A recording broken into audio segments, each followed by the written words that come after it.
পরিচালক মহাশয় এবং সহকারী পরিচালক মহাশয় এবং আমার সহকর্মী আর আমার সন্তান তুল্য ছাত্রীবৃন্দ, আমি বেশি কিছু বলবো না, কারণ আমি ভাষণে বিশ্বাসী নয়, কর্মে বিশ্বাসী।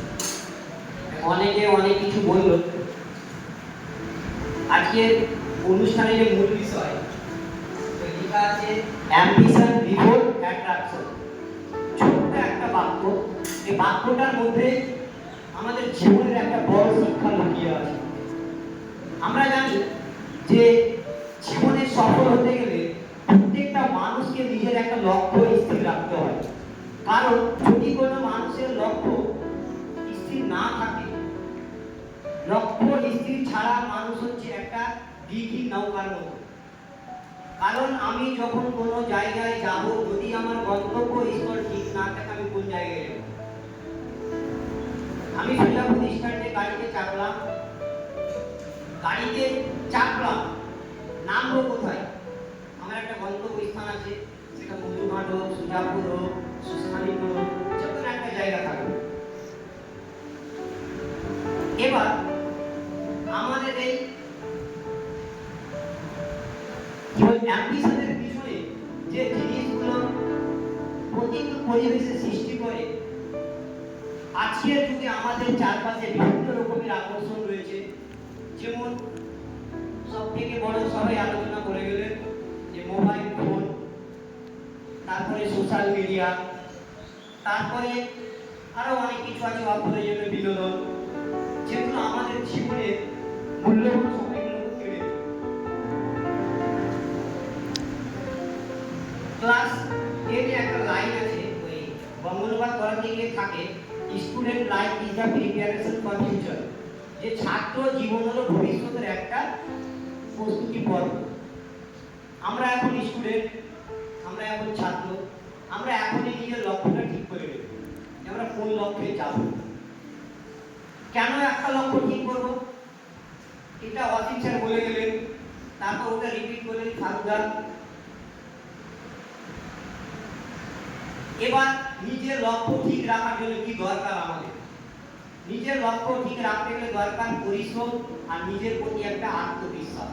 তবে আত্মবিশ্বাসটা যেন ওভার না হয়ে যায়, আত্মবিশ্বাসটা আত্মতুষ্টিতে যেন না পরিণত হয়।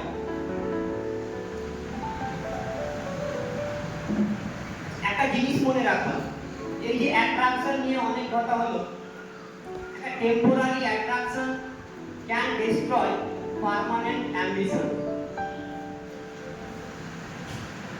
যেটা সাময়িকের জন্য একটা আকর্ষণ হয়, এটা আমাদের ভবিষ্যৎ তৈরি যে পিলারগুলো থাকে, সেই পিলারগুলোকে নষ্ট করে দেয়। আচ্ছা, মরুভূমির মরীচিকা তোমরা শুনেছো? এটা বলে ভৌত বিজ্ঞানে আছে, থাকার কথা নাই, আছে না? আলোক চ্যাপ্টার নেই, লাইট আছে। আচ্ছা, সেখানে মরুভূমির মরীচিকা বলে একটা টপিক আছে। তুমি যখন মরুভূমিতে যাবা, দূর থেকে দেখে কি মনে হয়? যে জল আছে। কিন্তু যখন কাছে যাবা, জলটা নেই। আকর্ষণ ব্যাপারটা ঠিক সেই রকম।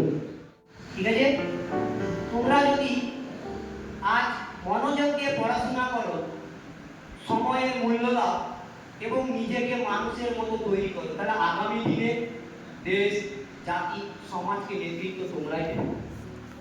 তাই আগে নিজের অ্যাম্বিশন অর্থাৎ ড্রিম, স্বপ্নকে ভালোবাসো, ক্যারিয়ারকে গুরুত্ব দাও, আর নিজের প্রতি ভরসা রাখো, আর নিজের জীবনের মূল লক্ষ্যটাকে ঠিক রাখো। যাক, আর বেশি কিছু বলবো না, কারণ ব্যাপারটা সময় সাপেক্ষ। যে শেষে এই প্রতিষ্ঠানের উজ্জ্বল ভবিষ্যৎ কামনা করছি, এবং এই প্রোগ্রাম করতে দেওয়ার যে একটা স্পেস আমার দরকার ছিল, এটা মিশন থেকে প্রোভাইড করেছে।